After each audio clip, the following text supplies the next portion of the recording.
नमस्ते देवाशीष।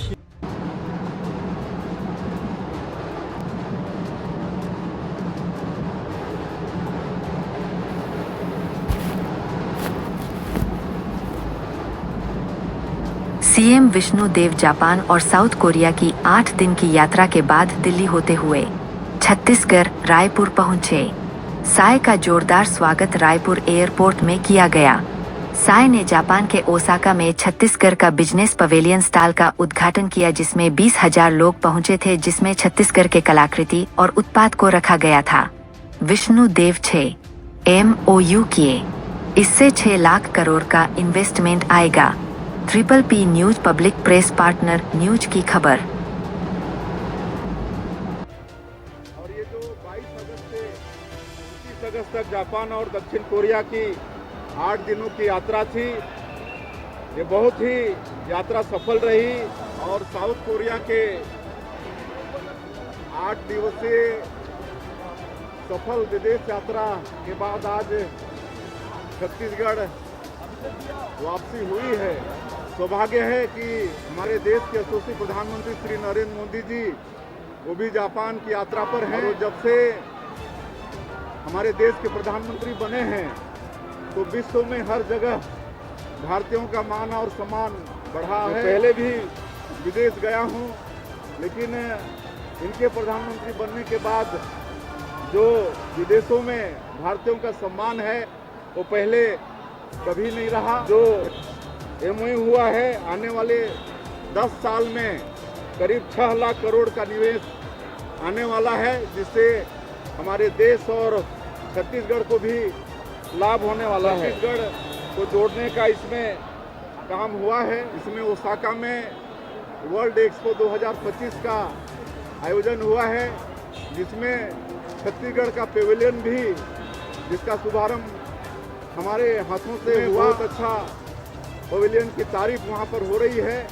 क्योंकि पवेलियन के माध्यम से हम लोगों के प्रदेश की जो नई उद्योग नीति है उसको दुनिया के सामने में रखने का प्रयास किए हैं। और सिरपुर जहाँ पर भगवान बुद्ध की प्रतिमा है और बुद्धिज्म से जो रिश्ता है हमारे प्रदेश का, उसको भी वहाँ बताने का प्रयास पवेलियन के द्वारा हुआ है। हमारे छत्तीसगढ़ का जो डोकरा आर्ट है, यहाँ का कोसा है, यहाँ का हस्तशिल्प है, उसको भी पवेलियन में प्रदर्शित करने। छत्तीसगढ़ पहला राज्य है जो इन सारी जानकारियों को जापानी भाषा में प्रस्तुत किया है। और 6 MOU हुए हैं विभिन्न क्षेत्रों में, खाद्य प्रसंस्करण, स्किल डेवलपमेंट, पर्यावरण संरक्षण, इलेक्ट्रॉनिक्स और EV जैसे सेक्टर में ये 6 निवेश प्रस्ताव वाले ये हैं। ये इन्वेस्ट करेंगे हमारे छत्तीसगढ़ में, जिससे विकास को भी, मतलब उद्योग को भी विकास मिलेगा और हमारे लाखों लोगों को रोजगार भी मिलेगा। इसी तरह से वहाँ की जो बड़ी बड़ी संस्थाएं, हाँ मैंने कहा ना, सेमीकंडक्टर के क्षेत्र में भी बात हुई कि जहाँ तक बात है, इसके लिए भारत ये मतलब भारत के लिए कोई समझौता करने के लिए माननीय प्रधानमंत्री जी और भारत सरकार तैयार नहीं है। हर स्थिति में अपने देश का सरकार भला चाहेगी।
विदेश यात्रा के बाद आज छत्तीसगढ़ वापसी हुई है और एयरपोर्ट में आज हमारे माननीय यशस्वी अध्यक्ष जी श्री किरण देव जी, हमारे मंत्रिमंडल के सभी मंत्रीगण, सांसदगण, विधायकगण, हमारे संगठन के सभी वरिष्ठ जन, निगम मंडल के अध्यक्षगण और रायपुर जिला और रायपुर ग्रामीण जिला और प्रदेश भर के देवतुल्य कार्यकर्ता यहाँ पर अभूतपूर्व स्वागत किए हैं। इसके लिए मैं सबसे पहले उनका आभार व्यक्त करना चाहूँगा, उनका धन्यवाद करना चाहूँगा।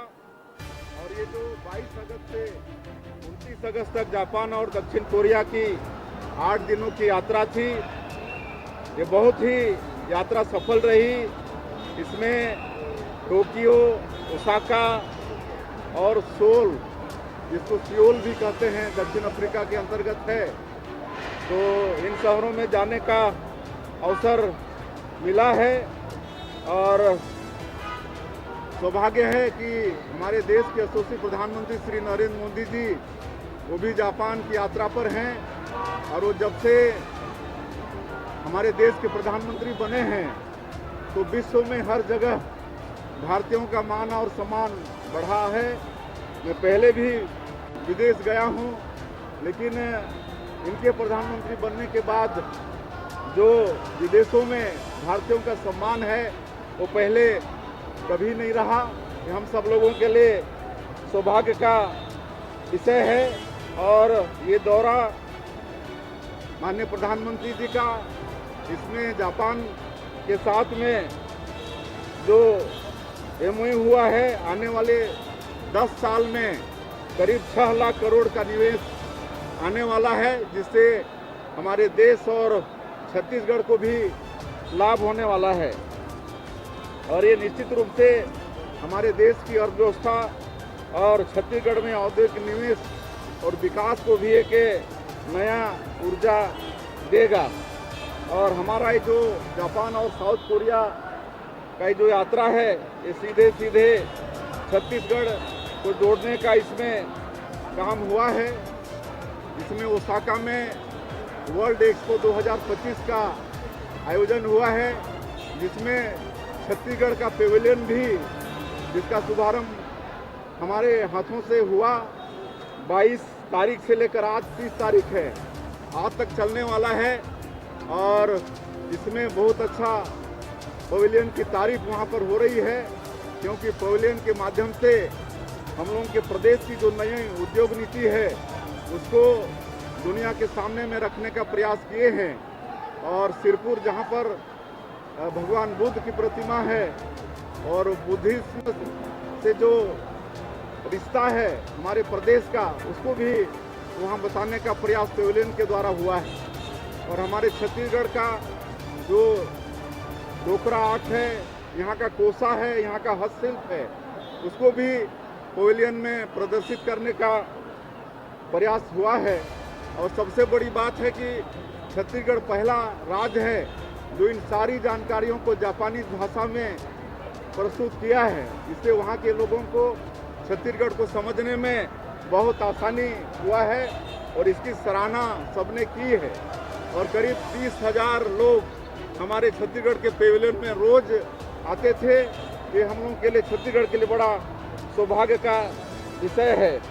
और उसी तरह से जापान की संस्कृति को भी बहुत करीब से देखने का हम लोग को अवसर मिला है और ये सीख मिली है कि कैसे हम लोग अपनी संस्कृति को भी उद्योग और पर्यटन से जोड़ के प्रदेश को आगे बढ़ा सकते हैं। और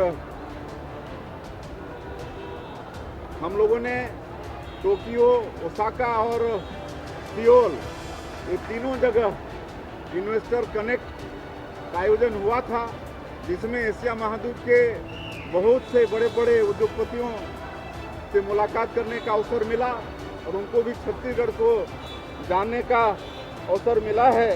और 6 MOU हुए हैं विभिन्न क्षेत्रों में, खाद्य प्रसंस्करण, स्किल डेवलपमेंट, पर्यावरण संरक्षण, इलेक्ट्रॉनिक्स और EV जैसे सेक्टर में ये 6 निवेश प्रस्ताव दिए हैं, जिसमें Sartaj food, SAS Sanwa, Bioseed, Biyani group और मॉडर्न टेक, ये कंपनियों के साथ MOU हुआ है। आने वाले समय में ये इन्वेस्ट करेंगे हमारे छत्तीसगढ़ में, जिससे विकास को भी, मतलब उद्योग को भी विकास मिलेगा और हमारे लाखों लोगों को रोजगार भी मिलेगा। इसी तरह से वहाँ की जो बड़ी बड़ी संस्थाएं हैं, NTT है, येट्रो है, KITA है, मोराबू, हसीन, ATCA और यूनिकोरल जैसी जो बड़ी बड़ी संस्थाएं हैं, इनके साथ भी हम लोग की मुलाकात हुई है, चर्चा हुई है। और IT, semiconductor, cloud, pharma, electronics, logistics और स्किल ट्रेनिंग, इन क्षेत्रों पर इन संस्थाओं से चर्चा हुई है। तो इस क्षेत्र में इनका भी सहयोग हमारे छत्तीसगढ़ को मिलने वाला है। कोरिया में ICC के साथ हमारा MOU हुआ है, वो हमारे नॉलेज पार्टनर बनेंगे और हमारे प्रदेश में औद्योगिक नीति के तहत उद्योगों में नई तकनीक और स्किल और मैन पावर तैयार करने में इनके द्वारा हमारे छत्तीसगढ़ को सहयोग मिलेगा। इस तरह से ये दोनों देश की विदेश यात्रा बहुत ही सफल रहा है। मुझे पूरा विश्वास है कि इस दोनों देश की यात्रा से छत्तीसगढ़ को लोग अच्छे से जानेंगे और एशिया महाद्वीप के बड़े उद्योगपतियों से भी मुलाकात हुई है। सबका बहुत इंटरेस्टेड हैं हमारी नई उद्योग नीति और हमारे छत्तीसगढ़ के विषय में जो जानकारी उनको दिए, उससे बहुत इंटरेस्टेड हैं और आने वाले समय में ये भारी निवेश आएगा, ऐसा मुझे पूरा विश्वास है। 47 लक्ष्य के लिए कितना फायदेमंद होने वाला है और कितना विकसित? बहुत फायदेमंद होगा। जिस तरह से माननीय प्रधानमंत्री जी 2047 तक इस देश को विकसित भारत के रूप में खड़ा करने का संकल्प लिए हैं और हम लोग भी सहयोगी होते हुए विकसित छत्तीसगढ़ का विजन डॉक्यूमेंट तैयार किए हैं और उस रूप में हम लोग काम कर रहे हैं। तो ये दोनों देशों की विदेश यात्रा भी विकसित छत्तीसगढ़ खड़ा करने में बहुत कारगर होगा। और ये जो 22 अगस्त से 29 अगस्त तक जापान और दक्षिण कोरिया की 8 दिनों की यात्रा थी, ये बहुत ही यात्रा सफल रही और साउथ कोरिया के 8 दिवसीय सफल विदेश यात्रा के बाद आज छत्तीसगढ़ वापसी हुई है। सौभाग्य है कि हमारे देश के यशस्वी प्रधानमंत्री श्री नरेंद्र मोदी जी वो भी जापान की यात्रा पर हैं। और जब से हमारे देश के प्रधानमंत्री बने हैं तो विश्व में हर जगह भारतीयों का मान और सम्मान बढ़ा है। पहले भी विदेश गया हूँ, लेकिन इनके प्रधानमंत्री बनने के बाद जो विदेशों में भारतीयों का सम्मान है वो पहले कभी नहीं रहा। जो MOU हुआ है, आने वाले 10 साल में करीब 6 लाख करोड़ का निवेश आने वाला है, जिससे हमारे देश और छत्तीसगढ़ को भी लाभ होने वाला है। छत्तीसगढ़ को जोड़ने का इसमें काम हुआ है। इसमें ओसाका में वर्ल्ड एक्सपो 2025 का आयोजन हुआ है, जिसमें छत्तीसगढ़ का पेविलियन भी, जिसका शुभारंभ हमारे हाथों से हुआ। बहुत अच्छा पवेलियन की तारीफ वहाँ पर हो रही है, क्योंकि पवेलियन के माध्यम से हम लोगों के प्रदेश की जो नई उद्योग नीति है उसको दुनिया के सामने में रखने का प्रयास किए हैं। और सिरपुर, जहाँ पर भगवान बुद्ध की प्रतिमा है और बुद्धिज्म से जो रिश्ता है हमारे प्रदेश का, उसको भी वहाँ बताने का प्रयास पेविलियन के द्वारा हुआ है। हमारे छत्तीसगढ़ का जो डोकरा आर्ट है, यहाँ का कोसा है, यहाँ का हस्तशिल्प है, उसको भी पेविलियन में प्रदर्शित करने। छत्तीसगढ़ पहला राज्य है जो इन सारी जानकारियों को जापानी भाषा में प्रस्तुत किया है। और 6 MOU हुए हैं विभिन्न क्षेत्रों में, खाद्य प्रसंस्करण, स्किल डेवलपमेंट, पर्यावरण संरक्षण, इलेक्ट्रॉनिक्स और EV जैसे सेक्टर में ये 6 निवेश प्रस्ताव वाले ये हैं, ये इन्वेस्ट करेंगे हमारे छत्तीसगढ़ में, जिससे विकास को भी, मतलब उद्योग को भी विकास मिलेगा और हमारे लाखों लोगों को रोजगार भी मिलेगा। उसी तरह से वहाँ की जो बड़ी बड़ी संस्थान, हाँ मैंने कहा ना, सेमीकंडक्टर के क्षेत्र में भी बात हुई कि जहाँ तक बात है, इसके लिए भारत के, मतलब भारत के लिए कोई समझौता करने के लिए माननीय प्रधानमंत्री जी और भारत सरकार तैयार नहीं है। हर स्थिति में अपने देश का सरकार भला चाहिए। सर इधर